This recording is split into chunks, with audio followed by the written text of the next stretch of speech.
அடுத்தது ஐயா, போயிடலாம். எனக்கு ஒரு கேள்வி ஐயா. சொல்லுங்க தீதி.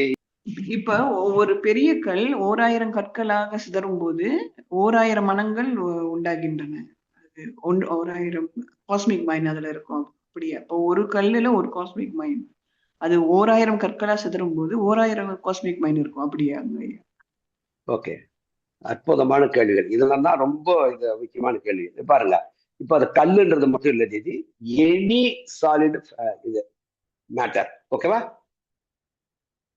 அப்படி ம். வச்சுக்கலாம். கல்லுன்றதை விட ம். எனி, அது எதுவாக இருக்கும், எதுவாக இருந்தாலும் அது 1000மோ 2000 துகள்களோ 10,000 துகள்களோ 1,00,00,000 துகள்களா இருக்குதா அப்படின்றதெல்லாம் கணக்கு இல்லை.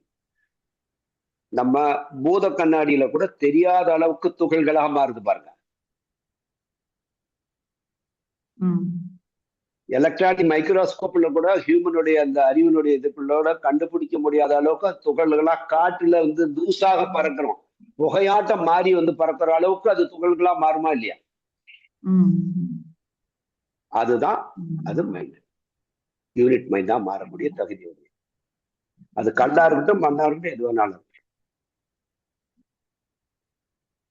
அப்படித்தான் பரிணாமத்தில் ஏற்படும். அதுல ஏற்படுகின்ற அழுத்தம் பலா அப்படின்னு சொல்றாரு பாபா. இந்த பிரபஞ்சத்துல எல்லாமே ஒன்றன் மேல் ஒன்று, ஒரு பொருளினுடைய நியூக்ளியஸ் மேல இன்னொரு அழுத்தம் என்பது எப்பயுமே இருந்துட்டே இருக்கும். ஒரு ஸ்ட்ரக்சர் ஃபார்மேஷனாவே அது மேல வந்து இந்த பிரகிருத்தினுடைய அந்த மூன்று ஆற்றலுடைய அந்த பலம் என்பது அழுத்தத்தை கொடுத்துக்கிட்டு இருக்கும். அதுல வந்து ஒரு அதான் ஸ்ட்ரக்சர் வந்து, சொல்லுங்க பாலகிருஷ்ணன் ஐயா. மைக் சரியா வேலை செய்யுது. மைக் சரியா வேலை செய்யுது அதான். யாரு, என்னோட மைக்கா? என் எனக்கு மைக் கேக்குது. கேட்கலையா? எனக்கு கேக்குது கேக்குது எனக்கு. என்ன சொல்றாரு பாலகிருஷ்ணன் ஐயா? சொல்லுங்கய்யா. மைக் சரியா மைக் எக்கோ கேக்குது. கேக்குது. கேக்குதுங்க ஐயா. எனக்கு கேக்குதுங்க ஐயா. பாலகிருஷ்ணன் ஐயா. அப்படியா? அவங்களுக்கு தெரியாதான் கேக்குதான். பாருங்க உங்க மைக் என்னன்னு செட் பண்ணீங்க. உங்க மைக்கை ஆஃப் இப்ப பண்ணுங்க ஐயா. இப்ப உங்க இப்ப தெளிவா கேக்குது. பாலகிருஷ்ணன் இல்லையா? பாலகிருஷ்ணன் ஐயா, உங்க மைக் ஆஃப் பண்ணுங்க. இல்ல ஆப் பண்ணி. ஓகே. அப்போ இந்த அதிநுண் துகள்களாக எப்ப வந்து அது வந்து உடைத்து இதா மாற்றம் அடைகிறதோ, அப்ப அந்த அளவுக்கு நுண்மையாகும்னா அந்த அளவுக்கு அது மேல வந்து அதனுடைய அழுத்தம், மோதல், இந்த கொஹேஷன் அண்ட் கொலிஷன் அப்படின்னா மோதல், அதுக்கப்புறம் இணைதல். ஸோ இந்த ரெண்டுல தான் இது எல்லாமே இந்த பிரபஞ்சத்துல எல்லா மாற்றங்களும் உருவாகிட்டே இருக்கும். அப்போ அந்த மாதிரி ஏற்படுகின்ற பொழுது அது இந்த பஞ்சபூதங்களுடைய 5 ஆற்றல்களுமே அதனோடு இணைஞ்சிருக்கும். ஒரு ஒரு ஸ்ட்ரக்சருக்குள்ளாரையும் ஒண்ணுக்கும் தனித்தனி நியூக்ளியஸ் இருக்கும். இப்போ 5 பஞ்சபூதங்கள் சேர்க்கையாக நம்ம உடம்பு இருக்குன்னா, நம்ம 5 பஞ்சபூதங்கள் வந்து நம்ம சேர்ந்ததுதான் இந்த பிசிக்கல் ஸ்ட்ரக்சர். 5க்கும் தனித்தனியாக நியூக்ளியஸ் வந்து இந்த ஸ்ட்ரக்சருக்குள்ளார இருக்கும். இந்த 5ம் ஒன்னா இணைஞ்சு ஃபங்க்ஷன் ஆகும்போது 5ம் சேர்ந்து ஒரு நியூக்ளியஸ் ஃபார்ம் ஆயிருக்கும். அதுதான் இந்த யூனிட் ஸ்ட்ரக்சருடைய பேலன்சிங் பண்ணும். 5க்கும் சேர்த்து ஒரு நியூக்ளியஸ் இருக்கும், 5க்கும் தனித்தனியா நியூக்ளியஸ் இருக்கும். இப்ப இந்த பிரகிருத்தினுடைய இந்த பலம் வந்து அது மேல வந்து அந்த ஸ்ட்ரக்சர் மேல எப்பயுமே பிரபாவப்படுத்திக்கிட்டே தான் இருக்கும். ஒரு ஒரு யூனிட் ஸ்ட்ரக்சர் மேலேயும் அது எந்த விதத்துல வேணாலும் அந்த இது வந்து ஏற்படலாம். அப்படி ஏற்படுகின்ற பொழுது அந்த அழுத்தம் ஏற்படுகிறது உள்ள வந்து டேமேஜஸ் என்பது ஏற்படும். ஒவ்வொரு நியூக்ளியஸினுடைய ஏரியாவிலையும் டேமேஜ் ஏற்படும். இதையும் தாண்டி தன்னை தக்க வச்சுக் கொள்ளக்கூடிய அளவுக்கு இந்த நியூக்ளியஸ் இருந்ததுன்னா அந்த ஸ்ட்ரக்சர் வந்து லிவிங் ஸ்ட்ரக்சரா இருக்கும். அந்த முடியல போது அது வந்து இதாயிடும், அழிஞ்சிடும் அந்த ஸ்ட்ரக்சர். பட் அந்த மாதிரி இதுல வந்து ஒண்ணும் தன்னை தக்க வச்சுட்டு கொண்டிருக்கிற யூனிட் தான் நாமெல்லாம், நம்மளை போன்ற அனைத்து உயிர்களுமே இதை தாண்டி வந்துகிட்டு இருக்கோம். இப்போ இப்ப நீங்க அந்த இதை வந்து பார்க்கின்ற பொழுது நீங்க நீங்க அந்த என்ன கேள்விக்கு வந்து நான் கொஞ்சம் விளக்கத்துக்கு அதிகமாக போயிட்டு நினைக்கிறேன்.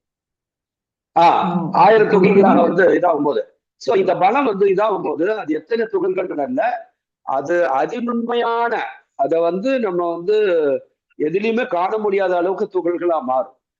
உதாரணமா வந்து ஒரு எரிக்கல் வந்து ஒன்று விழுந்து அது வந்து ஒரு ஸ்ட்ரக்சர் வந்து தூளா ஒரு சாலிட் ஃபேக்டர் வந்து உடையுது அப்படின்னா அதுல வந்து உடைஞ்ச துகள்களாக சிதறது ஒண்ணு இருக்கும். அதுல வந்து எரிந்து சாம்பலாகி காற்றுல கலந்ததும் இருக்கும். உண்மையா பையன்? அப்ப எது அதில் உண்மையானதுன்னு பாத்தீங்கன்னா அது எரிந்து சாம்பலாகி காற்றோடு கலந்துன்னா அது வந்து ஒன்றும் இது கண்ணுக்கு தெரியல, அவ்வளவுதான். நம்ம புலன்கால பார்க்க முடியாது அல்லது எதுக்கும் தெரியாத அளவுக்கு அது அதிநுண்மையான துகள்களாக மாறுது பாருங்க. அதுதான் இந்த பஞ்சபூதங்களோட சேர்க்கை. அதுக்கு வந்து நீர் தத்துவம் வேணும். ஐந்தும் வந்து சேரும்போது அந்த சாலிட் ஃபேக்டருக்குள்ளாக அது தானே ஒரு சாலிட் ஃபேக்டர் அதி துகள்களா மாறினாலும் கூட அது ஒரு சாலிட் ஃபேக்டர் தானே. ஆனா புலனுக்கு கெட்டாத அளவுக்கு இருக்கு. அது கூட சரியான காம்பினேஷன்ல மீதி இருக்கிற 4 அந்த பஞ்சபூதங்களுடைய சேர்க்கை கரெக்டான ப்ரொபோர்ஷனேட்ல எந்த அளவுக்கு சேருமோ அந்த அளவுக்கு சேரும்போது எத்தகைய ஒரு இதா வந்து உயிரினமாக மாற்றம் அடையணுமோ உடல் ஆற்றை பெற முடியுமோ அந்த மாதிரி பெறும். அப்படித்தான் வந்து இந்த ஒரு சிலருடைய உயிரினங்கள் அந்த உருவாகின்றது. இப்படிதான் யூனிட் வந்து ஃபார்ம் ஆகும். 1000 துண்டுன்னா 1000 துண்டு இல்ல. அதான் மறுபடியும் திரும்ப சொல்றேன். அது எத்தனை துகள்களாவது புலன்களுக்கு தெரியாத அளவுக்கு அது உடஞ்சி துகள்களாவது அதுதான் வரும். அதுக்கப்புறம் மீதி இருக்கிற துகள்கள் மறுபடியும் அதே தன்மைக்கு மாறும். ஒவ்வொன்றுமே அந்த அதிநுண்மையான இதா வருகின்ற பொழுது, ஏன்னா எல்லாமே மாற்றம் அடைந்தது மைண்டு தான். அவரோட மைண்டு தான் இந்த தான் இருக்கு. மறுபடியும் அவரோட மைண்ட் எந்த அளவுக்கு உண்மையா இருக்கோ அந்த அளவுக்கு அது துகள்களா மாறும்போது தான் அது மைண்டு. அந்த மைண்டுக்குள்ளார ஒரு இதுக்குள்ளார வரும்போது காஸ்மிக்கினுடைய நியூக்ளியஸும் அது கூட சேர்ந்து தான் இருக்கும். அப்போ ஆட்டோமேட்டிக்கா அதுல வந்து நியூக்ளியஸும் இருக்கும், அந்த மைண்டும் ஃபார்ம். அது எவ்வளவு நுண்மையா இருந்தாலும் அந்த நுண்மையாக வந்து அந்த நியூக்ளியஸுடைய இது வந்து ரிஃப்ளெக்ஷன் வந்து அது கூடயே இருக்கும் அந்த துகள்களோட. ஏன்னா அவருடைய மைண்டையும் இதையும் பிரிக்கவே முடியாது. எப்படி பிரகிருதியும் புருஷாவையும் பிரிக்க முடியாதோ அதே போலதான் அது யூனிட்டா இருந்தாலும் சரி, சிங்கிள் இதா இருந்தாலும் சரி, அந்த மைண்டும் அந்த நியூக்ளியஸையும், அதாவது பரமாத்மா இருந்தாலும் பரமாத்மாவுடைய மைண்ட்ல இருந்து அது பிரிக்க முடியாது. ஜீவாத்மாவா இருந்தாலும் ஜீவாத்மா என்பது ஒரு தனி யூனிட். அப்போ எத்தனை துகள்களா மனம் இருந்தாலும் அந்த துகள்களாகவும் அந்த மைய கருவும் வந்து துகள்களாக மாறி அதோட இணைந்து கிடைக்கும். எப்ப வந்து ரெண்டும் வந்து பிரியும் அப்படின்னா புரியாது, அது பெரிஜாகணும். அது வந்து ஹியூமனா வந்ததுக்கு அப்புறம் மைண்ட் வந்து அந்த ஜீவாத்மாவோட அந்த மைய கருவாகிய அவனுடைய அந்த துகளோடு மெர்ஜ் ஆகணும். அது வரையிலும் கூடவே ரெண்டும் பிரியாமையும் இருக்கும். அது உண்மையான துகளாக மாறுகின்ற பொழுது அது தனி ஜீவன்களாக உருவாகுது. ஓகேவா தீதி? இப்ப புரியுது உங்களுக்கு? நான் நிறைய விளக்கம் சொல்லி குழப்பிட்டுனான்னு தெரியல. பட் ஆனா அது எத்தனை துகள்களா உடையுது நம்பர் கணக்கு இல்லை. அதிநுண்மைத்தன்மையாக இருக்கிறதுலேயே அதிநுண்மையான உதாரணத்துக்கு தான் சொன்னேன். அது வந்து புகையாகி காற்றோடு காற்றா கலந்து எதுலையுமே கண்டுபிடிக்க முடியாத அளவுக்கு அது எப்போ அந்த நுண்மைத்தன்மை பெறுகிறதோ அப்போ வந்து மைண்டினுடைய ஃபார்மேஷன் வந்துடும். ஏன்னா அந்த மைண்டு தான் இந்த இறுகிய ஒரு இதா இருந்துச்சு. இப்போ அது மறுபடியும் மைண்டோடைய அதிநுண்மைத்தன்மையை பெறுகின்ற அளவுக்கு வரும்போது அங்க ஒரு ஸ்ட்ரக்சர் ஃபார்ம் ஆயிடும், ஜீவன்களாக உருவாகும் பஞ்சபூதங்களோடு சேரும். புரியுதா இது? புரியுது. தெளிவா புரியுதா? சேர்ந்து ஆமா, ஜீவன்களாக வருவாங்க. ஆமா. சோ எத்தனை துகள்களாக மனமாக அது அழிவுன்னு வந்தாலும் ஜீவாத்மாவும் அத்தனை துகள்களாக அது மாறும். புரியுதுங்களா? ஒவ்வொரு கல்லுன்ற அளவுக்கு ஒரே ஒரு ஸ்ட்ரக்சரா இருக்கும் போது அது ஒற்றை பொருளாக இருக்கும். அது பெரிய அந்த ஜீவாத்மாவுடைய மையக்கரு என்பது மொத்தம் ஒரு அவ்வளவு பெரிய கல்லுக்கும் அது இருக்கும். 10 உடைஞ்சா 10 தனித்தனி ஸ்ட்ரக்சர் ஆகும், 10க்கும் தனித்தனி நியூக்ளியஸ் ஃபார்ம் ஆகும், 10க்கும் தனித்தனி மைண்ட் வந்து அதே கல்லுடைய விமானத்தில் இருக்கும். புரியுதுங்களா? அது எத்தனை எத்தனை தன்மையா வந்தாலும் அந்த தனித்தனியாக போறதுக்கும் தனித்தனி மனம் இருக்குது, தனித்தனி நியூக்ளியஸ், அதாவது ஜீவாத்மாவும் இருக்கு.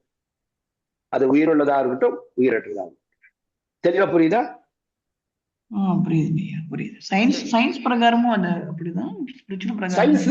சயின்ஸ் தான் இது. ஸ்பிரிச்சுவல் இது சயின்ஸ் என்பது வந்து அவனுடைய இதை வந்து நம்ம கண்டுபிடிச்சதுதான் சயின்ஸ் சொல்றோம், அவ்வளவுதான். இது வந்து அவனுடைய இதை வந்து நம்ம கண்டுபிடிச்சிட்டு அதை சயின்ஸ் சொல்றோம். பட் அவனே சயின்ஸ் தானே. ஓகேவா? புரியுது. ஓகே, வேற யாராவது? இந்த சப்ஜெக்ட் தான் நம்ம நினைக்கிறோம் குரு பூஜையில வியாப்தம் என சராச்சரம் அப்படிதாங்க ஐயா. அப்படி மொத்தத்தையும் சொல்றீங்க. அவரை பார்த்துட்டு குரு பூஜையில அகண்ட மண்டலாகாரம் ஃபுல்லா என்டையர் இந்த இது நமக்கு வந்து இந்த என்டையர் சராசரம் அத்தனையும் எத்தனை கோள்கள் கிரகங்கள் பாலியல் தோற்றங்கள் எல்லாம் இருக்குதோ அத்தனையாகவும் அவர் இருக்கின்ற அவர்ன்னு நம்ம சொல்றோம். ஏன்னா பாருங்க, இப்ப நீங்க வந்து ஃபர்ஸ்ட் லெசன் மந்திரம் இல்ல, செகண்ட் லெசன் மந்திரம் இல்ல, இப்ப வந்து அவர்கிட்ட சொல்லும் போதே அவரை பார்த்து இத்தனை தோற்றங்களாக இருக்கின்ற நீ அகண்ட மண்டலாகாரம் வியாப்தம் ஏன வியாபிச்சிருக்கிற அத்தனை மண்டலங்களையும் சராசரங்கள் முழுவதும் வியாபித்திருக்கின்றாய். அந்த தோற்றத்திலும் அந்த இயல்பிலும் இருக்கின்ற குருவை உன்னை வணங்கின. தற்பதம் தரிசிதம். வியாப்தம் என சராச்சரம், சர அச்சர, அதாவது உயிருள்ள உயிரற்ற அனைத்திலுமே என்டையர் காஸ்மாஸ்லயும் இருக்கிறாய் நீ. அதுல உயிருள்ள உயிரற்றவையாகவும் இருக்கிறாய் நீ. அத்தகைய தோற்றத்திலும் அத்தகைய தன்மையிலும் உள்ள தத் பதம் தரிசிதம். தரிசிதம் போது அந்த அத்தகைய தோற்றங்கள்ல தற்பதம் என்று சொன்னால் அந்த நிலையில இருக்கின்ற குருவே உன்னை நான் வணங்குகின்றேன் போது அவரை பார்த்து அப்படி இதுல வந்து அவரை வந்து அவருடைய விஸ்வரூபத்துல வந்து அவரை பார்க்குற மாதிரி அது அவரை வந்து வணங்குறோம் தொட்டு. அதுக்கப்புறம் உள்ள வந்து அகத்துக்கு வந்துடுறீங்க. அஞ்ஞான திமிராதசிய அப்படி இருக்கின்ற நீ என்னுடைய அஞ்ஞானம் என்ற நான் என்று இருந்த அந்த அஞ்ஞானத்தை நீக்கி நீ என்று எனக்கு அறிவித்த குருவே, அறிவு கண்களை திறந்து வைத்த சக்ஷு, சக்ஷுதான் கண்ணு, சக்ஷுரு மிலித்தம் என்ற ஓப்பன், என்னுடைய அறிவு கண்ணை ஓப்பன் திறந்து வைத்து எனக்கு அஞ்ஞானம் என்ற அந்த அதாவது நான் என்ற அந்த அஞ்ஞானத்தை நீக்கி நீ என்ற ஞானத்தை ஊட்டி, அதான் அதனுடைய பொருள். அதான் அஞ்ஞானம் என்ற இருளை நீக்கி ஞானம் என்ற ஒளியை தந்தாய். இது அதுக்கப்புறம் குருவே நீதான் எல்லாம் பிரம்மா என்னை படைத்தபடி நீதான், என்னை வந்து பாதுகாப்போடும் நீதான். இங்க வந்து இண்டிவிஜுவலா தான் எடுத்துக்கணும். குரு பூஜையில் தன்னை என்னைய சராசரத்தை பாதுகாக்கிறது படிக்கிறது அவரா இருந்தாலும் இங்க என்னுடைய பர்சனல் இது குரு கிட்ட நான் பேசுறது. உலகத்தை பத்தி வந்து அனைத்துமா இருக்கிறது நீன்னு சொல்றது வேற. பட் இங்க வந்து குரு பிரம்மா, குரு விஷ்ணு, குரு தேவ மகேஸ்வரன்னா இங்க என்ன வந்து நீ படித்த உலகம் அது வந்து அதோட இன்க்ளூடட். அது இது எல்லாத்தையும் படிச்சது இருக்கும். பட் இங்க பர்சனல் தான் குருவுக்குதும். அதனால என்ன நீ படிச்சதும் பராமரிப்பதும் மறுபடியும் திரும்ப எடுத்துக்கொள்வதும் அதுக்கப்புறம் என்ன வந்து நிர்குணத்துக்குள்ளார நீ எடுத்துக்கொள்ளக்கூடிய இருக்கக்கூடிய என்னுடைய குருவே என்னை வணங்குகின்றேன் என்று குரு பூஜை வந்து அவ்வளோ ஒரு இன்ட்ரெஸ்டிங்காகவும் ஃபீலிங்கோட வந்து பண்ணணுங்க. அதான் சொன்னேன், 6th லெசன் வந்து இது பிரம்மாண்டமான 6th லெசன்.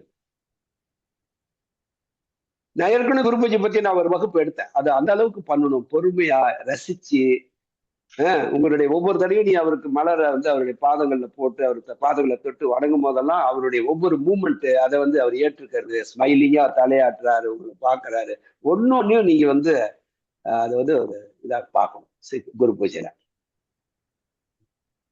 ஓகே, சரிங்க. சரி, இன்னும் யாராவது ஒரு கேள்வி 2 கேள்வி கேட்டா கிளாஸ் முடிஞ்சிடும்.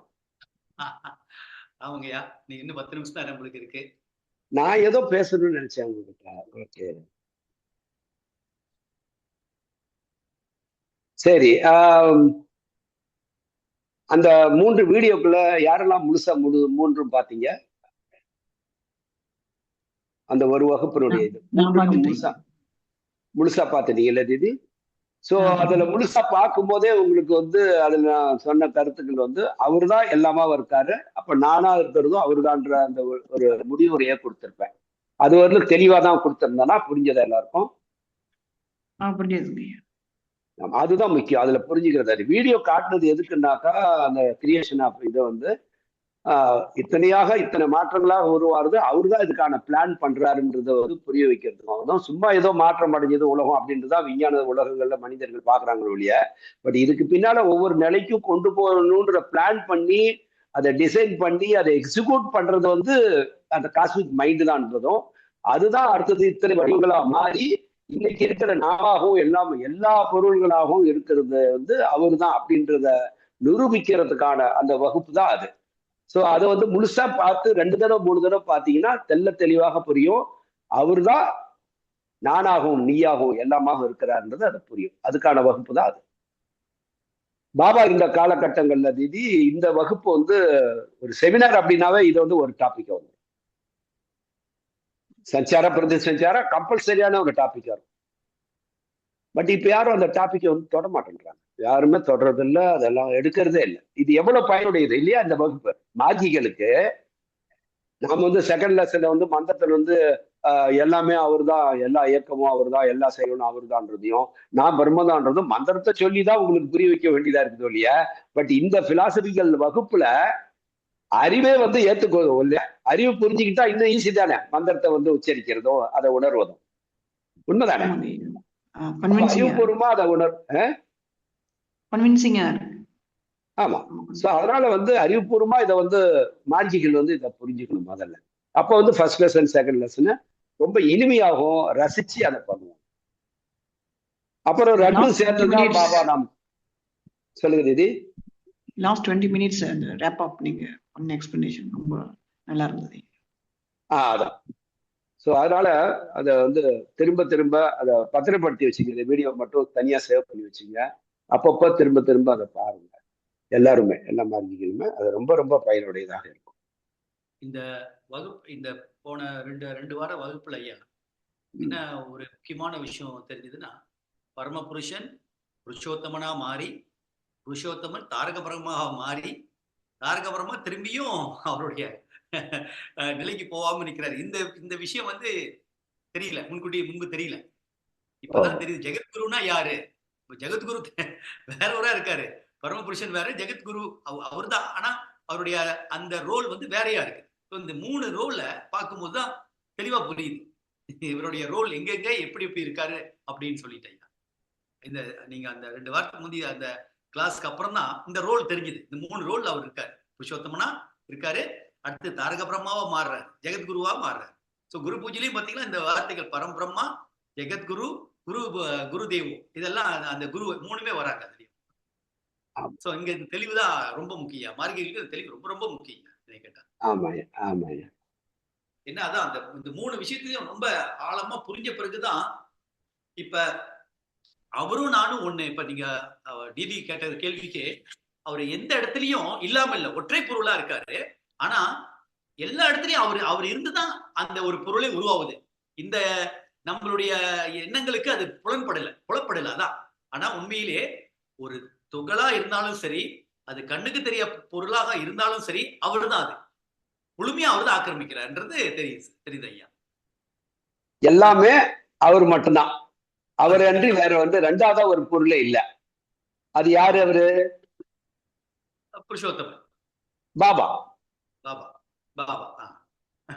அதைத்தான் வந்து பாபா என்ற பெயர் தான் எல்லாமாவும் இருக்குது. பாபா நாம் கேவலம். இந்த பாபா என்ற ஒன்றே ஒன்றுதான் பாபா நாம். அப்போ அந்த பாபா என்ற பெயர் ஒன்றுதான் உலகத்துல இருக்கிற அனைத்துமாக இருக்கிறது என்பதுதான் பாபா நாம் கேவலம். இதை வந்து ஃபர்ஸ்ட் லெசன் செகண்ட் லெசன் ரெண்டையும் உள்ள அடைக்கும் தான் பாபா நாம் கேவலம். அப்போ இங்க வந்து பாபா என்ற பெயர் தான் இங்க முக்கியம் சப்ஜெக்ட்.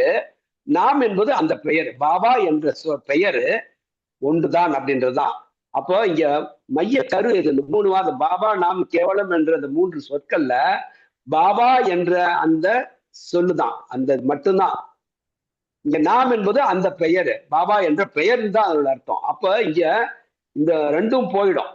எது ரெண்டும்? நாம் என்பதும் கேவலம் என்றும் போயிடும். ஒரு கட்டத்துல பாபா மட்டுமே அங்க இருப்பார். அது மட்டும்தான் எல்லா இடங்கள்லயும் இருக்கக்கூடிய எல்லாமாக இருப்பது பாபாவே தான். எல்லாமாக இருக்கிறது பாபா பாபா பாபா. அதான் பாபா நமக்கு கேவலம். அது வந்து உணர்வுலையும் சரி, உலக விஷயங்களையும் சரி, எல்லாமாக நமக்கு இருப்பது பாபா மட்டுமே. நம்மளுடைய இன்பம், துன்பம், சந்தோஷம், கவலைகள் எல்லாம் இருந்தாலும், எதுவா இருந்தாலும் அது பாபா பாபா பாபா பாபா. இது முதல் லெசன், 2வது லெசன் கடந்த ஒன்று. இது அவருடைய திருநாமம் பாபா என்றது. அந்த ஒன்றுக்குள்ள பிரபஞ்சம் முழுவதுமே அடங்கி இருக்குது. அனைத்துமாக இருப்பது பாபா மட்டுமே. பாபா நாம் பாபா என்ற பெயர் மட்டுமே.